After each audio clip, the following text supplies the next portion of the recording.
家測試真空泵啊！嗱，插個呢度插個錶落去，佢夠壓力嘅，過晒綠色嘅，一擺落去。但係咧就要試一樣嘢，佢叉風叉得夠唔夠快？嗱，好似呢部咁咧，咁樣咧太慢啦。佢雖然夠真空，但係就太慢啦。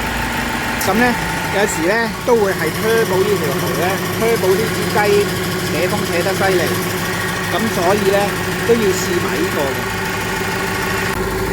嗱，turbo嗰條喉封咗佢先，跟住擺個錶落去，嗱都係咁慢，咁就即係真空泵啦。如果係 turbo 嗰條喉嘅話咧，咁多數都係turbo 嗰支雞，咁就要可以換支雞嘅。嗱，O5個真空泵咧，前邊咧唔夠出嘅，咁咧就要攝高呢個波箱計燈膠，咁咧前面就出到噶啦。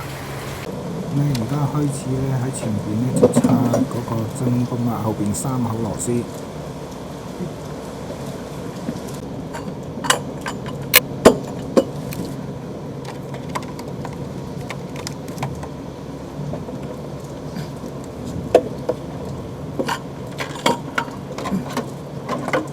哇！咁快就拆咗啦！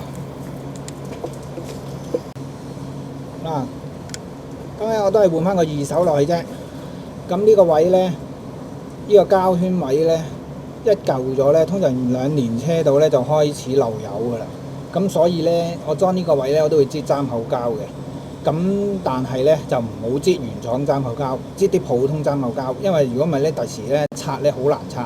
撐呢啲，因為呢度純粹防止佢漏油咧。就唔使太過密，即係就算少少漏都唔怕嘛。咁啊，擠啲普通3口膠，咁佢就唔漏噶啦。裝落去嗰陣時咧，個 cam 濕咧要對翻呢2個位嘅，對位都幾考功夫嘅。